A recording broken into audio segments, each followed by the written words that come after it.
Okay, this is another Uber slash drunk story. For those of you who haven't seen my prior videos, I have been driving for Uber for almost a year. The first few months I took strictly passengers, and the last few months I've delivered strictly food because, as I've said, I don't have to talk to the food.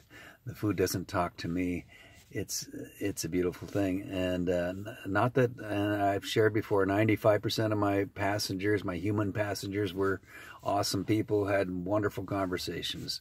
But again, anyway, now I deliver mostly food. But this story is about a couple of passengers I got involved with that were inebriated, and this is my favorite job ever because I can pull over while I'm waiting. I can make stupid videos like this. I can look at my phone, play on the phone, take a nap, meditate, whatever.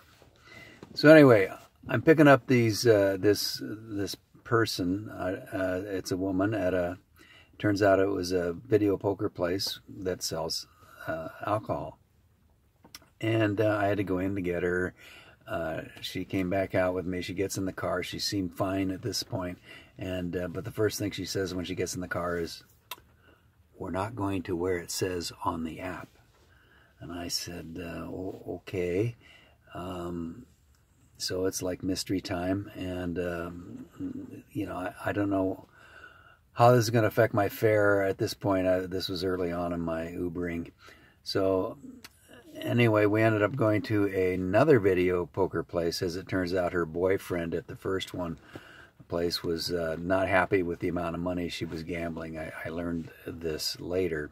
So she wanted to go to another video poker place so she could gamble without being hassled.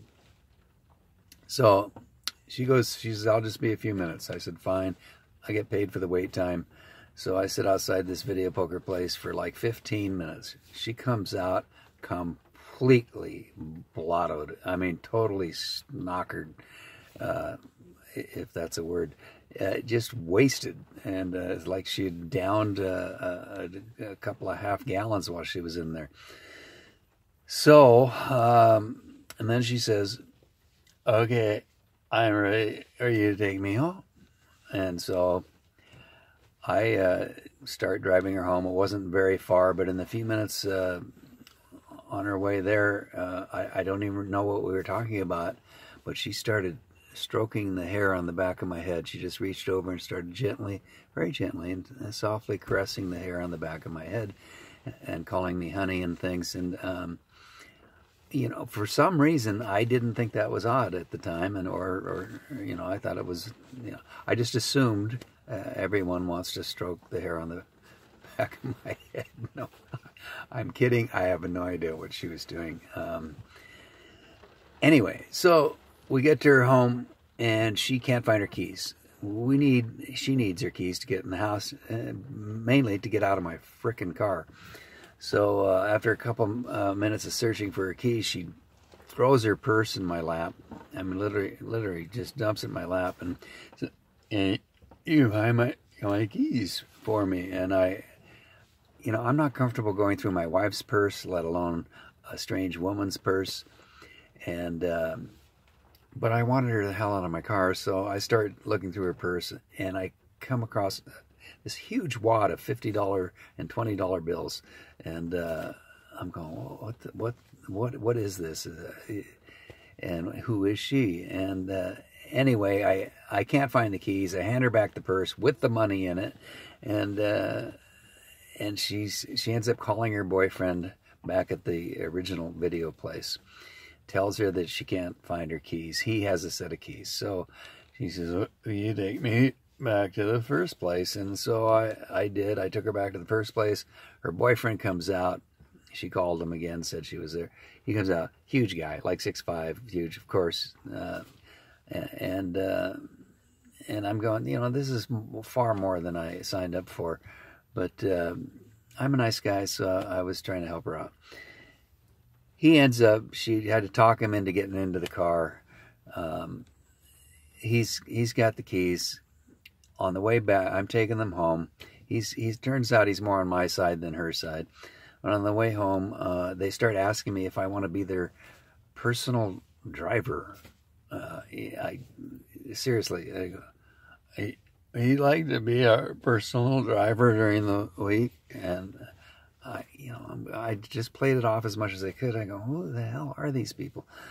Anyway, on the way there, she's kind of funny. She's turned to her boyfriend and says, "What can we do in this moment to be at peace and not be fighting?" And he said, "You could shut up." I thought it was pretty cute. Anyway, so I got them home, dropped them off. That's that story. And, if you enjoyed it, hang on a second.